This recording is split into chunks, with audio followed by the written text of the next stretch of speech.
नरसिंह द्वादशी व्रत की कथा।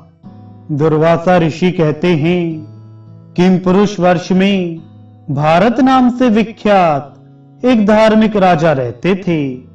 उन्हें एक पुत्र हुआ जिसका नाम वत्स था। किसी युद्ध में शत्रुओं से हारकर वह केवल अपनी स्त्री के साथ पैदल ही वशिष्ठ जी के आश्रम पर गया और वहीं रहने लगा। इस प्रकार वहां उनके आश्रम पर रहते कुछ दिन बीत गए। एक दिन मुनि ने उससे पूछा, राजन, तुम किस प्रयोजन से इस महान आश्रम में निवास कर रहे हो? राजा वत्स ने कहा, भगवन, शत्रुओं ने मुझे परास्त कर मेरा राज्य तथा खजाना छीन लिया है। अतः असहाय होकर मैं आपकी शरण में आया हूं। आप अपने उपदेश प्रदान द्वारा मेरे चित्त को शांत करने की कृपा कीजिए।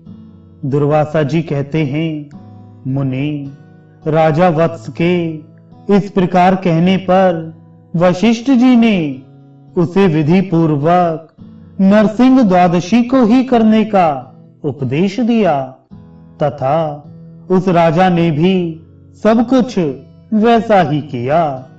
व्रत पूर्ण होने पर भगवान नरसिंह उस राजा पर प्रसन्न हुए और उन परम प्रभु ने राजा को एक ऐसा चक्र दिया जो संग्राम में शत्रुओं का संहार कर सके।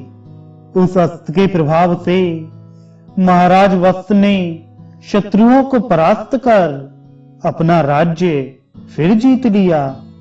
राज्य पर आसीन होकर उस नरेश ने 1000 अश्वमेघ यज्ञ किए और अंत में वह धर्मात्मा राजा भगवान विष्णु के परम धाम को प्राप्त हुआ।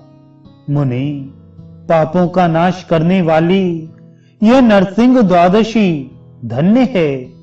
तुम्हारे पूछने पर मैंने इसका वर्णन कर दिया। अब तुम इसे सुनकर अपनी इच्छा के अनुसार जैसा चाहो करो।